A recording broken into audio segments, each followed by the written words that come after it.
Thanks. The major story today, a terror plot foiled right here in Oklahoma City.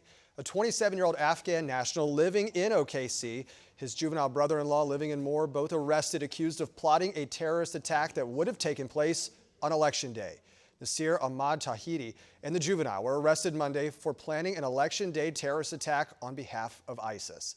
Federal agents say Tawhedi and his brother-in-law acquired 2 AK-47 rifles, 10 magazines, and 500 rounds of ammunition.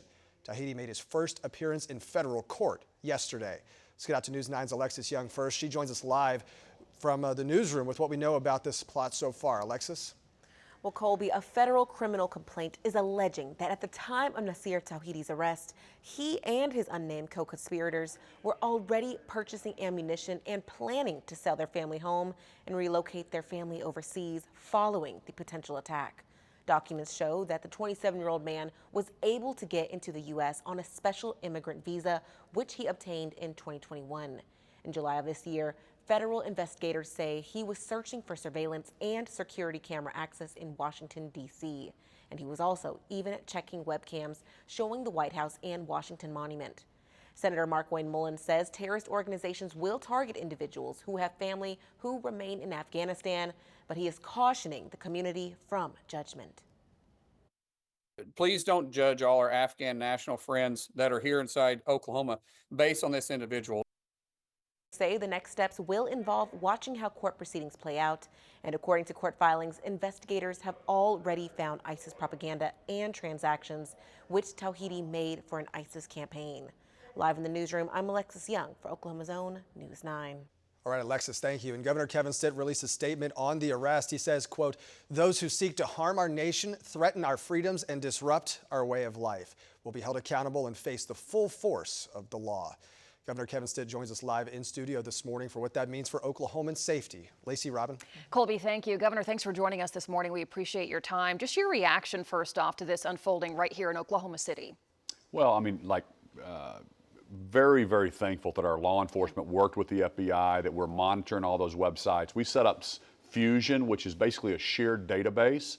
I moved that under DPS, and so now we're sharing information all across the state, monitoring the different websites. We've been tracking these couple guys since August, working with the FBI on surveillance, and really scary stuff. Yeah. I mean, undercover agents sold them some weapons, and we were able to piece everything together and finally take them out.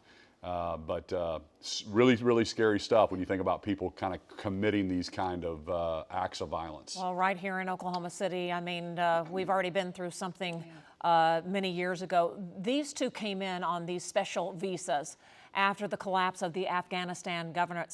Senator Mullen even said that it's not surprising that now we have unwanted folks here. What is your thought about that, about how do we make sure that we are on track of who is here on these visas, Governor? Well, first off, there are people here that are chasing the American dream, doing what's right, taking care of their families. So you don't want to throw everybody into the same bucket. But at the same time, we set up a website. I want everybody to know about it. It's called Protect OK. And we encourage you to download that. And if you see something, report it, whether it's school issues, school safety, whether it's anything that you don't think looks normal. And that goes into our Fusion database, and then we can help monitor those type of things. So don't throw everybody in the same bucket, but we certainly need to know who's coming into the country. We need to be aware of that, and we need to make sure we take out the bad apples. Any indication of where this plot was going to happen? Was it going to happen in Oklahoma? You know, that's what we assume is that on Election Day, that was kind of what they were planning on doing is finding a big Election Day place. Like a polling place or something? Like a polling place, and they had bought some AK-47s from an undercover agent. And again, like we said, our in-state law enforcement had monitoring this. We'd been surveilling. We'd been working with the FBI. And we finally took those guys out when the timing was right, when they had all the information that they needed. Will we see other arrests, Governor? You know, I know that they're monitoring some other folks as well. You know, that there was a house that was sold down in Moore. I think that's public knowledge. Yeah. And so, you know, don't want to jump to conclusion. I know law enforcement is looking at all that. But the big point is that really want to compliment the shared response and how we're using AI technology. We're bringing all of the information and sharing it across, local and state and federal agencies to really get these bad guys out of our state and out of our country.